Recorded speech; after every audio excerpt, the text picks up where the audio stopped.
지금 뭐 얘기해 주셨지만 이재명 대통령이 일하는 모습을 두고 일 잘한다 뭐 평가 자체가 좋은 게 많아요. 오늘 전국 지표조사 MBS 나온 거 보면 봤어요. 대통령 지지율이 62% 전주보다 또 올랐습니다. 9%나 올랐더라고요. 예, 이런 것들을 보다 보니 이게 걱정되는 사람들이 있나 봐요. 왜요? 오늘 조선일보 1면 기사 제목 읽어드리겠습니다. 이 대통령의 지방선거 이미 시작됐다.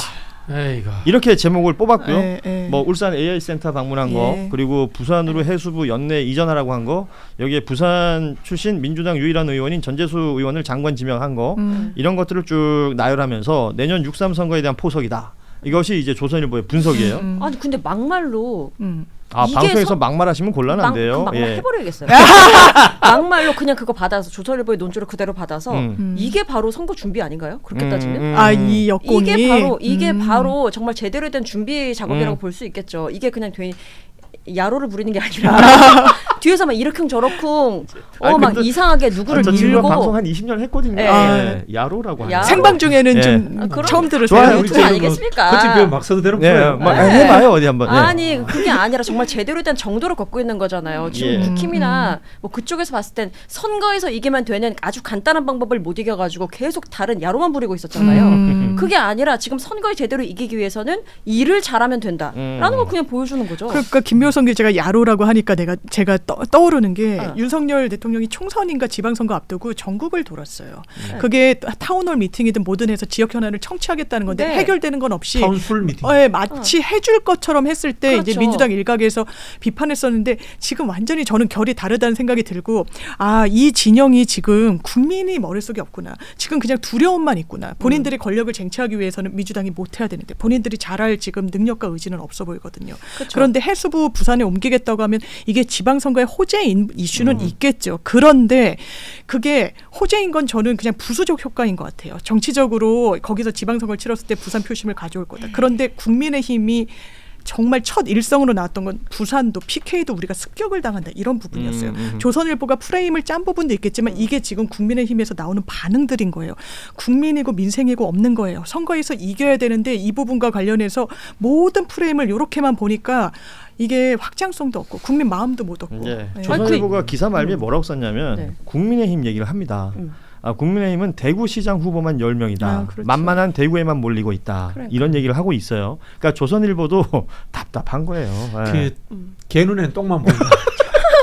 야 오늘 너무 고급지다. 맞잖아요. 고품격이에요. 이제 그런 생각만 하고 잘 나온 있잖아. 이걸 제가 좀 수준 높은 나비 효과를 한번 설명을 해드릴게요. 자 울산, 부산에 AI 문제, 그 다음에 이제 전재수 문제, 그 다음에 해수부 문제. 결국 뭔가 하면 대통령 선거 때 내세운 북극 항로 개척이라는 게 그렇죠. 연결이 되죠. 북극 항로의 출발은 부산입니다. 그럼 이게 어디로 갑니까? 북극 항로 결국 러시아로 갑니다. 러시아로 가야 되기 때문에 혹시나 부담이 될까 싶어서 나토에 안 가신 거예요. 그죠? 자 그리고 또 최근에 대한민국에서 북극 항로 최고 전문가 중에 정치인이 한 분 계셔요. 송영길 전 대표가 또 보석되셨어요. 이 나비 효과로 다 연결되는 거예요. 차라리 이렇게 좀 해석을 해주시면 안 될까요? JYP의 해석 지금 다른 데서 못 들은 해석이실 거예요. 충분히 해석이 가능한 내용이고 지금 말씀 중에 죄송합니다만 속보가 또 나와서 전해드릴 수밖에 없는데 뭐 이렇게 많죠 속보가? 내란 특검이 그러면 28일 10시까지 나온다 그러니까 10시까지 나와라 라고 했어요. 뭐가 중요해요 대신 사실. 전직 대통령 그 어느 누구도 지하로 비공개로 나온 적 없다라고 특검에서 얘기를 했더니 그러니까 윤석열 측에서 그러면 나 안 갈래. 아니 욕할 뻔했네 지금. 그러니까 비공개 출석 요청에 이거 비공개로 지하 주차장으로 출입하는 거 허용 안 하면 불출석하겠다라고 얘기를 한 거예요. 그랬더니 비공개 출석 요청에 수용할 수 없다라고 또 특검에서 받았습니다. 뭐 하는 거죠 지금 이게? 그러니까 이게 다 공보 준칙이라는 게 있는 거예요. 먼저 이제 비공개 소환이 맞고 저희가 정치인들 수사할 때 필요하면은 조율을 해요. 왜냐하면 지금 고검에 있잖아요. 그러니까 일반 그 건물에 있는 게 아니라 고검에 있기 때문에 만약에 수사팀이랑 협의가 되면 그 지하 주차장으로 안 보이게 갈 수 있는 방도가 아주 없지는 않습니다만 지금 그럴 사안인지와 관련해서 내부 준칙으로 판단을 해야 되는 거잖아요. 그런데 이 부분이 일반 사건이 아니잖아요. 일반 사건은 피해 사실 공표에 대해서 자제하고 좀 조심해야 될 부분이 있는데 완전히 대통령이라는 공적 지위를 그 대한민국을 위태롭게 했다라는 그런 공공성이 있어요. 그거를 알려주고 무슨 뭐 어떤 신념과 무슨 생각으로 이 수사에 임하는지를 국민들을 볼 공익성이 있는 거예요. 그러니까 이른바 포토라인에 서는 것이 전직 대통령의 관행이었던 거예요. 그게 이례적인 게 아니라 자기만 그럴 수 없다라는 거예요. 본인이 특검으로 수사할 때 박근혜 전 대통령 포토라인에 세운 게 본인이에요. 그런데 본인만 열애가 되겠다는 건 납득할 수 없습니다. 그래서 이 사실들이 지금 속보로 나오고 있습니다만 간단하게 얘기하면 그래 10시까지 나온다니까 1시간 늦춰줄게 10시까지 나와 라고 했더니 그럼 나 지하주차장으로 비공개로 들어갈래. 특검에서 그건 안 돼. 전직 대통령 어느 누구도 그런 적 없어 라고 했더니 그럼 나 안 가. 이러고 있는 거거든요. 이게 딜을 할 경우인가? 아니죠. 예, 이거는 그냥 나가기 싫은데 잘 됐다. 나 그렇죠. 그냥 공개로 한다고 나 못 나가. 뻗팅기는 거고 땡깡 부리는 거죠. 뭐. 그럼 체포 당해야죠 뭐. 이건 100% 발부될 거예요. 법원이 체포영장 기각했을 때 나온다고 하니까 이번에는 그렇죠. 영장 발부하지 않는다는데 안 나간다고 하면 발부하는 거니까. 뭐 지하 주차장에서 체포됐으면 좋겠다는 생각도 들고. 아니 근데 구속이 되면 예를 들어서 구속이 되면 지하 주차장으로 거의 비공개로 갈 수 있잖아요. 구속이 되면 그렇죠. 눈에 띄지 않고 이 그쵸. 수형자들 가는 그런 루트로 갈 수 있죠. 그럼 그렇게 하면 되겠네. 방법이겠네. 그 비공개 되기를 원해서 구속이 된다. 묘장군의 해석이었습니다. 큰 그림. 와 이러니까 너무 창피하다. 와 묘장군의 해석입니다라고 기결하니까 너무 창피하네요. 너무 무게가 실리니까. 내란 특검에서 또 입장을 냈네요. 만약에 출석을 지금 하는 것이 사실상 거부하는 것이라면 형사소송법 절차를 검토할 수밖에 없다. 이건 체포 수순으로 가겠다라는 얘기로 들립니다. 영장 한번 더 청구하겠다는 거고 소환에 불응할 그렇죠. 이런 상황도 체포영장 발부 사유거든요. 정말 다행스러운 또 소식이 들어왔습니다. 뭐냐면 지금 일부에서 다룰 내용들이 많은데 시간이 거의 다 돼가서 좀 걱정하고 있었는데요. 박지원 의원이 2부에 나오시는데 한 10분 정도 늦는답니다. 나도 내가 이렇게 할 말이 많을 줄 몰랐어요. 굉장히 다행스러운 뉴스다. 뭘 주세요 그러면. 먹을 거나 물이라도. 성의 없으면 물 내주세요. 아니요. 화면에 걸릴까봐 그런. 나 왜 물이 여기 다 누워있길래. 미리 카메라에 걸릴까봐 그런 거예요. 물이 알아서 눕는구나. 대한민국 관료들인가? 이런 생각이 들었어요. 아니 근데 아까 타운홀 미팅 얘기했잖아요. 타운홀 미팅 옛날에 윤석열이 어떻게 했는지 보면 거기서 망언이 되게 많이 나왔거든요. 민생 토론회라는 걸 했었죠. 지역마다 다니면서. 그것도 그 지역이 어떤 지역들이었는지 다들 아실 거예요. 국민의힘 의원이 있는 지역구거나 본인과 가깝다는 측근들, 소위 말하는 핵관들 중심의 지역을 다녔었고 그때 당시에는 소위 말하는 민원도 사전에 세팅이 돼 있었습니다. 다 식순이 정해져 있는 정도였었죠. 우리 JYP가 전 정부하고 비교하지 말라 그래서 안 하려고 그랬는데 어떻게 안 해요? 말이 나온 김에 얘기해 보자면 맞아요.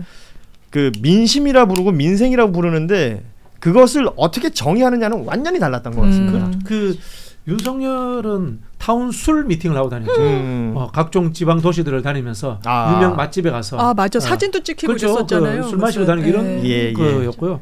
그 타운홀이 도시잖아요. 이게 이제 미국의 전통이기도 하고 그 유명한 그 정치인들이 이걸 이용을 합니다.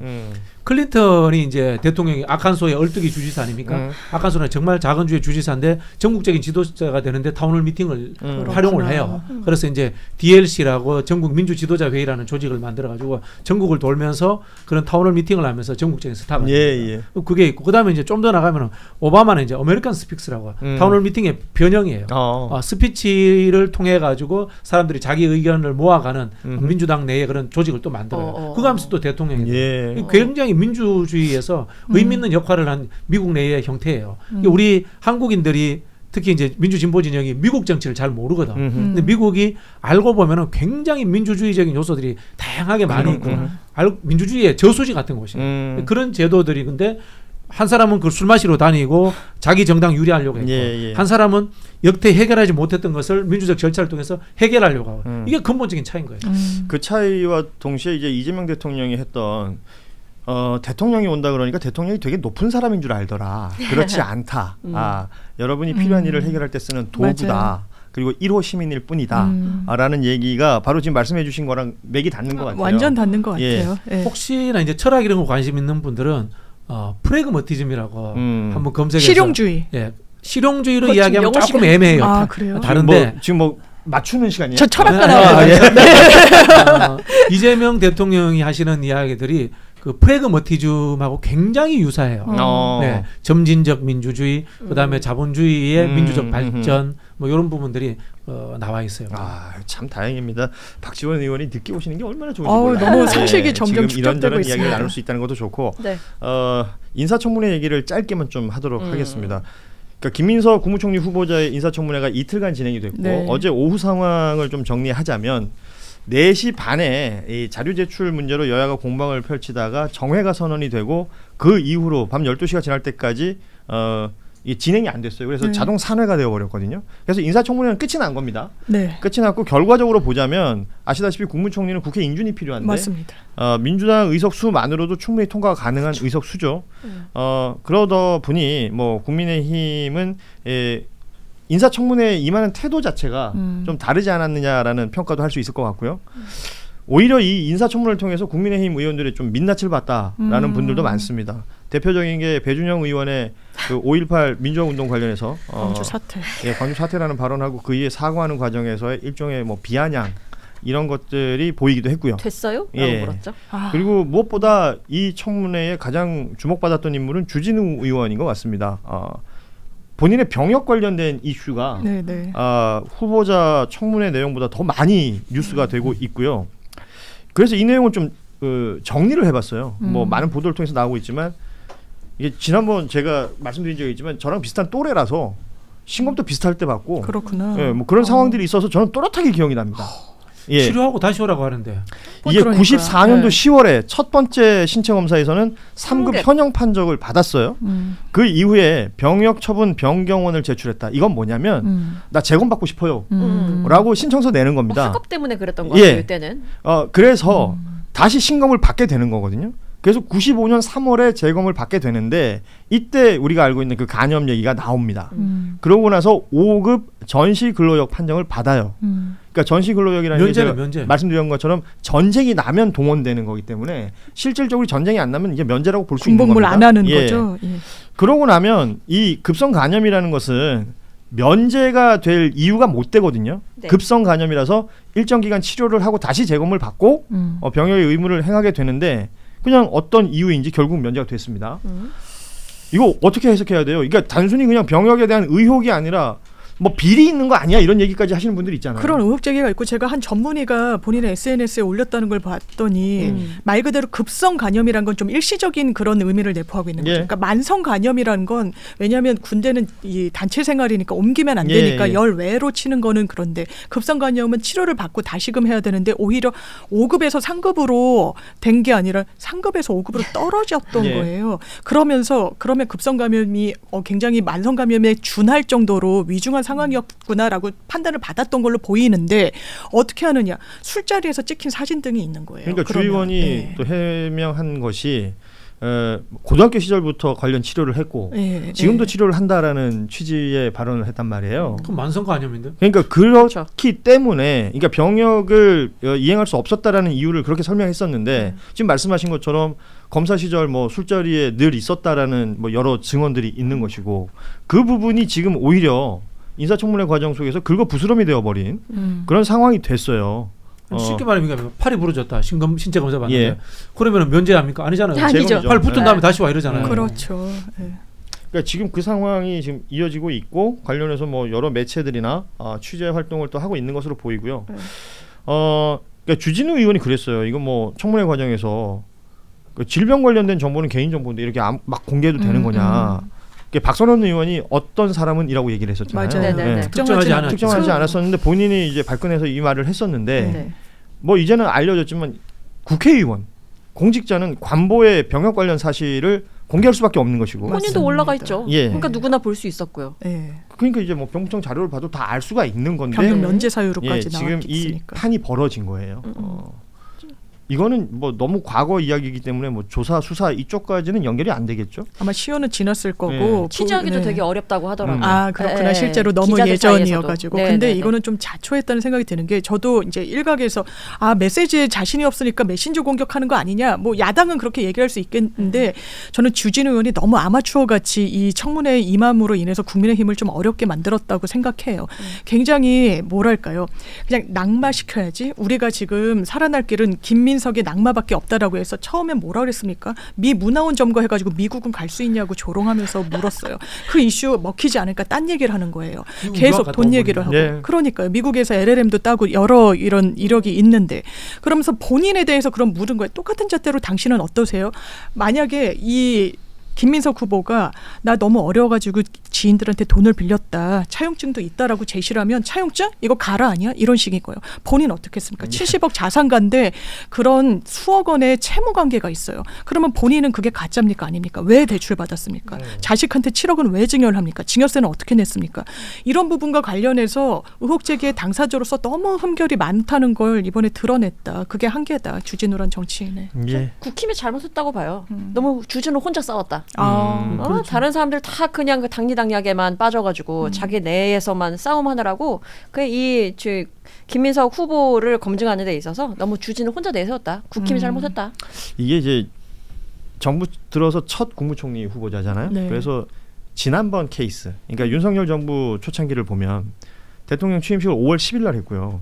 그리고 한 열흘쯤 후에 이 한덕수 총리 후보자 관련해서 뭐 국회 인준하냐 마냐 청문회는 물론 그러면서 문제되는 것들이 뭐 여러 개 나왔었잖아요. 뭐 재산 관련 이슈도 있었고 뭐 여러 것들이 있었는데 민주당에서 당시에 뭐 당시도 다수당이었으니까 의원총회를 한 3시간 정도 엄청난 격론을 펼치면서 합니다.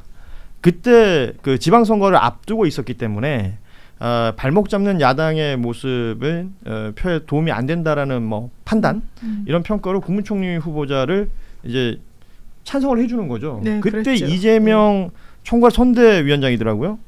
그러니까 정부 초창기에 장관, 총리 성에 안 찰 수 있고 눈높이 안 맞을 수 있지만 이건 뭐 찬성해줘야 되는 것이다라는 입장을 낸 바가 있었어요. 인사권을 존중해드리는 거죠. 예. 이게 또 비교가 되는 거거든요. 맞아요. 그래서 이번 청문회를 망친 사람은 주진우 의원하고 김민석 총리 후보자를 고발한 사람. 그 두 사람인 것 같아요. 이종배 시 의원. 예, 지금 서울시내 플랜카드 걸린 거 보셨어요? 많이 붙어있죠. 김민석 6억 어디 뭐 집에 쟁여놓고 뭐 장롱 얘기도 나오고요. 그거 있고 그다음에 돈 아까워요 진짜. 그 위에 뭐가 붙었냐면은 이재명 대통령 당선은 되었지만 재판은 받으실 거죠. 헌법은 지켜야죠. 즉 이게 무슨 뜻인가 하면요. 과거에 윤석열이 검찰총장 시절에 조국 장관한테 했던 행태처럼 어떤 인지수사, 별건 수사를 동원해서라도 김민석을 낙마시키자. 그리고 이재명 정권 퇴진투쟁으로 가겠다라는 이런 구상이 딱 잡혀 있는 거예요. 그리고 거기 앞장서는 게 주진우라는 검사 출신이에요. 이게 다 보이는 거야. 그러니까 이게 국민들도 여기에 대해서 동의를 안 해주고 민주당도 그냥 저런 수준의 야당이고 아직도 윤석열 검찰 독재의 이 뭐라고 합니까 프레임에서 못 벗어나는 사람들이면 뭉개고 가자. 이렇게 결론 내릴 수밖에 없는 거예요. 그 주진우 의원도 인사청문위원으로서 인사청문을 하는 그 과정을 그 혹자들이 그렇게 평가를 합니다. 검사가 취재하듯이 하더라. 그건 다른 거잖아요. 그 습을 못 버리는 거죠. 근데 그것도 잘 못하더라. 날서지가 않았잖아요. 왜냐하면 사실. 취조실에서 검사란 자리와 피의자란 자리에서 하는 거하고는 다른 거니까. 다르죠. 달라야만 하고. 그 상황에 대한 얘기들도 그러니까 뭐 검사 출신의 한계 뭐 이런 표현들도 쓰던데요. 맞습니다. 지금 뭐 다 고스란히 드러나 버렸다. 이번 인사청문회가 그런 자리가 되어버렸다라는 평가까지 나온다는 거 이야기를 하면서 오늘 속보 지금 저희가 어찌하다 보니까 방송 시간이 이렇다 보니까 속보 계속 나와요 이 시간에. 그러네요. 뉴스가 진짜 예전에 많네요. 저 정보 일 안 할 때 이 시간 속보가 없었거든요. 그러네.